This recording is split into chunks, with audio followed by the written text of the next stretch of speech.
Dost Cinema. Mr. Trejo, hello. Nice to meet you on our radio channel. Thank you so much for having me here. It's great to be talking to you and to your wonderful cinema-loving audience. Yes, exactly, because cinema radio every time give information about the world cinema or also national cinema, and I think we'll make interesting conversation. Excellent, thank you.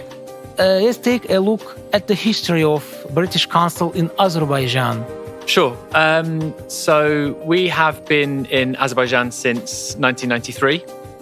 So 29 years. This is the 30th year of the British Embassy's presence here. So we're just behind, but we're celebrating the 30th year anniversary of UK and Azerbaijan relations along with the British Embassy. And what our role has always been in Azerbaijan is to promote the education and cultural sectors from the UK and find opportunities to build links between both of those sectors and to contribute to capacity building, skills, training and development opportunities between the UK and Azerbaijan. I think in the creative sector, the UK has always been a pioneer. We've always been good at skills development, but we've also been good at finding ways to nurture existing creative talent. For example, we had a higher education creative industries entrepreneurship session yesterday with a number of partners, including ADA University, Ministry of Culture, and Azerbaijan State Arts and Culture University yesterday, where the idea was to talk about what the state authorities and what the higher education sector can do to contribute to the creative industries. Because there's a key element there, which is that formal education and government has a role to promote the creative industries. And I think a key thing to remember is that creativity and film and the arts will always exist. All kinds of culture, yes? Of course, all kinds of culture. Particularly here, I think film is of interest to the government, to the Ministry of Culture. It's an area of particular passion for them, and I think rightly so.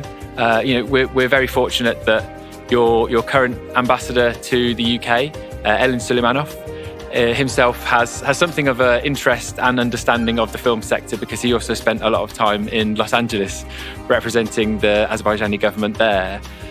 So I think that the ministry here is well placed to support the film industry, and I think that the UK film industry certainly has a world-leading understanding of how to provide formal support to the creative sector, so that the creative sector doesn't just organically grow of its own accord, but has access to finance, has legal structures in place, and is supported through all of the various ways, such as tax breaks, that can make sure that the industry is supported in a way that allows it to make money, be sustainable, contribute to the economy, give jobs and prosperity to the people inside the sector, and also allow that creativity to be seen by many more people.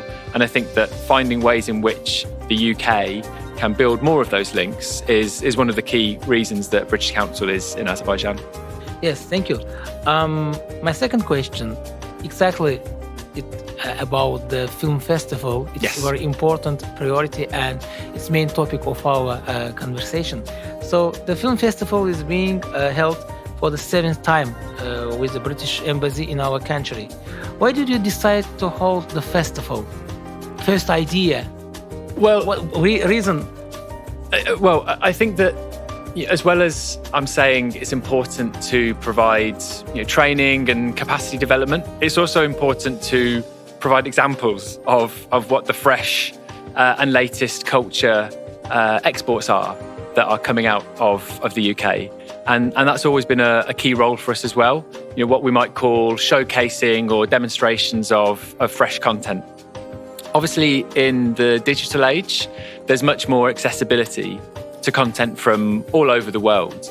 So for us now, I think, in a much more digitally connected universe, the challenge is to find content which is even newer fresh content which you can't find elsewhere on online platforms which are readily accessible, whether by subscription or for free. So I think that the key for us is to make sure that we're finding interesting new content that has relevant themes, demonstrations of new creativity, familiarity of famous actors, but also that tackles important topics and themes that are of relevance to cinema audiences. I think that one of the key things that we have to keep in mind when we're thinking about cinema and its role in society more generally is that it's often not just about creating art for art's sake, but some of the best cinema, in fact, maybe all of the best cinema, it has common classic themes that are timeless, that are relevant to people's lives and have an important message to tell us about elements of the world, of history, of current affairs and the future. And so I think that's why it's important for us to continue, and why we have continued, this being, as you say, our 7th year, to provide that new content about what it is that UK cinema means in the 21st century. We had a short film festival a couple of months ago that we also hosted along with Nizami Cinema, which is another one of our partners for the current British Film Festival. Company, yes. And I think one of the key things to note is that when we're talking about UK cinema, we're not just necessarily talking about English language. And while English language is another key element of what the British Council does in Azerbaijan, it's much more broad than just about the language. It's about who the producers are, who the actors are, who has contributed to making that film possible. So it might have UK support and backing, but that doesn't mean that it will be a film based in or about the UK. It could be based in, so for example, we had a film in the Short Film Festival about Palestine, not in English. And I think that that's an important aspect of UK cinema, which is that it gives voice to and visibility to issues and communities from around the world, but with the support of the UK industry. Yes, because when I look at the list of the films previous year, there have not only films from United Kingdom, because there have films from another countries. Yes, it's so cooperation or. Well, yes, I think that the as with many elements of the world economy and industry now, UK cinema is a global product. Global products, yes. And so it depends on an international cadre of experts. So we're not just talking about, as I say, citizens or people from the UK or people based in the UK. You're talking about an industry which is really quite cohesive. And I think that you find in pretty much every country, in almost every industry, that no matter how big of a community it is, it's still small enough that people know each other, even if they're working at competitors or rival companies or in slightly different areas. So I'm sure it's the same for your profession here, that everyone will know each other and you have a common interest. And where there are opportunities to collaborate, then you can create new content which you otherwise might not be able to do. And I think that that's certainly a feature of the UK film industry, as it is with many other parts of the UK creative industries. Yes, in many festivals they participate. Oh, absolutely. I mean, if you're thinking about just the proliferation of UK film content, then they're shown at international film festivals across the world. So Venice, Toronto, Cannes. It's an incredibly prominent space for UK film and it's an important thing to be going out and sharing your content in as many countries as possible. What the experience of the past years has shown? What is the interest of the Azerbaijani audience in the festival films? I think you have some statistic information about this. Yeah, I think that they are coming. Oh yes, absolutely. I think traditionally we've had a good couple of thousand, 2,000 or 3,000 people maybe over the course of an entire film festival. I think that what we are seeing this year is the first time that people have been able to go back to the cinema and enjoy meeting as groups of people and watching content back in a cinema hall again. Yes. Obviously, we've had a couple of years now where that's not been possible. I think that there's restrictions on numbers which will eventually be lifted, I think that people definitely have an appetite and have definitely been waiting to be able to go to cinemas and not just sitting watching film content on their televisions. But I think absolutely over the course of the 7 years that we've been doing the film festival, and certainly before the pandemic, when we were doing films physically in full cinema halls. Online, I remember. Online was done out of necessity, but I think also because we wanted to continue to be able to reach audiences. I think from a physical perspective, based on previous years when people were going to cinema halls, yes, we fully expect that people will continue to enjoy the content that we provide. And as I say, because of the openness and ability to see film content online in so much more of a holistic way these days, that's why it's important for us to make sure that we're showing new content which hasn't been released yet, getting its premiere showing in Azerbaijan, and that makes sure that we're providing content which is new and interesting and exciting to engage Azerbaijani audiences with. Sure, maybe it's the repeat of my question, but because you answered, but I want to repeat again about the themes of the films, topics of the films. What are the criteria for choosing the topics of the films? Well, I think it depends on what the most important issues of the day are. So for example, please, what topics is important for you? Well, I think for this year, it was quite clear that the issue of climate change has been climbing up the agenda in a way which is much more urgent than in previous generations. The other imperative that has driven our decision for climate change to be the 2022 theme is that the UK was the host of the last climate change global conference called COP26, which was hosted in Scotland last year. At the end of last year, yes. So it seemed like the right moment, alongside the fact that we have this 30th year anniversary for the UK in Azerbaijan this year, to have that as a theme so that we can bring what the UK film industry is trying to contribute. As I say, there's always an important role for the creative industries in general, and certainly for film, to have a role and probably a responsibility to talk about serious issues, not just to be creating film content which is purely or solely for more relaxed forms of enjoyment. So I think that it's been important for us this year to demonstrate just the wealth of film content that is being produced about climate change, and to raise people's awareness about what climate change means for them and what they can do in the future in order to contribute to the solutions. Okay, please full information about the program presented this year. How many films?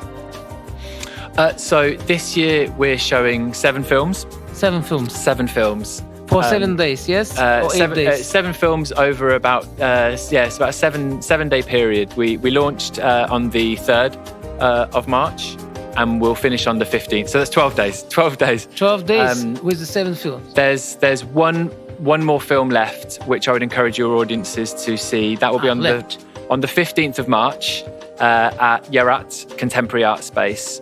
That will be including a question and answer discussion session for people attending.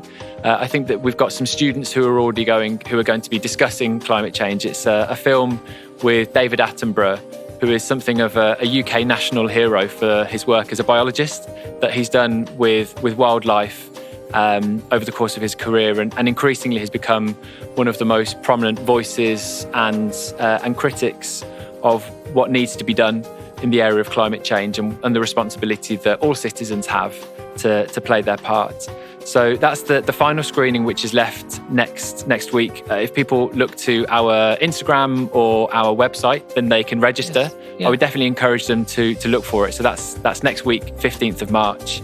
The other thing which we have coming up from a film perspective, which will begin slightly later next week from the 17th, is our annual global 5 Films for Freedom, yeah. Which is a film season about LGBTQ rights. It's a short film season, and it's been running now for a number of years with British Council and UK film partners, which is really just based on the principle that love is a human right. So that's open for a 2-week period over the middle to the end of March, and that can be found online as well if you visit British Council's website. So I would also encourage people to see that, a completely different way of seeing cinema in the 21st century. Have they any experience to invite, members from the teams of the films, crew, somebody, maybe director, maybe actors, during the film festival? You did previous or not? Or you have plans, in future to invite to Azerbaijan during the festival directors, actors from the films? Yeah, I think that's a really... physically meeting with the people, audience. Sure, we haven't been able to do it this year. I think that COVID restrictions have still made travel slightly more complicated. But yeah, you're right. I think it's a really valuable addition to have for people to be able to talk about the films that they've been a part of, and for audiences to be able to have a part of that discussion. I think that the other thing that is notable in Azerbaijan, as I said before, is that the Ministry of Culture has a very clear remit to bolster and support the capacity building and training of the system of the sector here, and to give it more of a formalized and structured approach. And I think that inevitably will require bringing in expertise from other countries. So I think that's another opportunity where we're really interested to work with the sector here and with the Ministry of Culture in order to find ways in which we can help bring in that UK expertise, so that there can be more understanding and learning opportunities with what the Azerbaijani film sector is looking to do as it grows and prospers. In Great Britain have many film movie schools. And in the beginning of our conversation, you spoke about the Art and Culture University of Azerbaijan. Have there any plans to find relations between, our university and the film schools in Great Britain? I think there's always opportunities for more partnerships. Yes, partnership. Yes. We're only really ever restrained, as with any of our partners, by the number of hours in a day or a week. But I think that's part of the conversations that we always have with the Ministry of Culture to find ways in which we can reach as large a group as possible. So last year, for example, we held online training sessions for people in the film industry, connecting them with UK counterparts.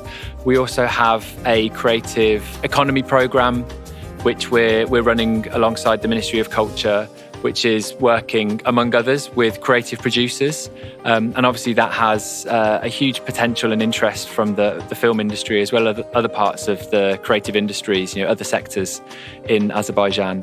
So I think that the key thing for us is to understand where the priorities lie with the Ministry of Culture, how we can use digital to reach many more people than perhaps we would have done previously.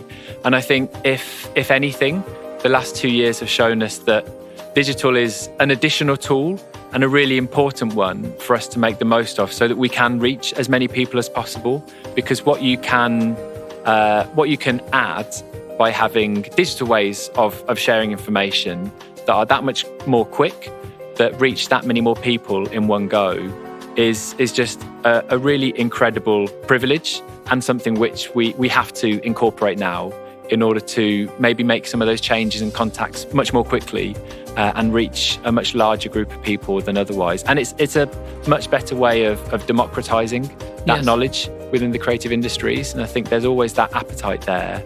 And there are things that you can't replace with face-to-face.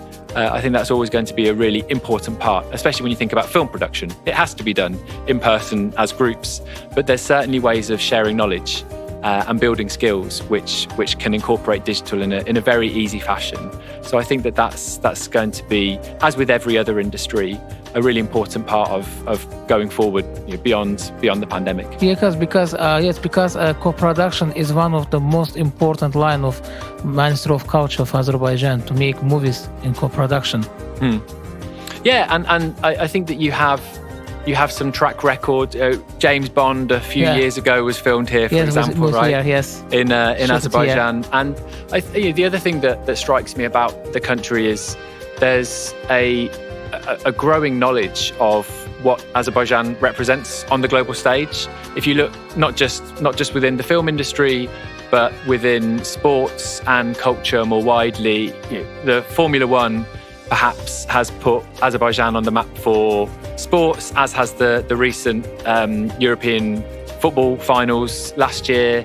You've had Eurovision here as well. Yes. There are some really prominent global events that Azerbaijan has hosted that has very firmly placed it as a choice destination for the creative and entertainment businesses. So I think that can only be a good thing.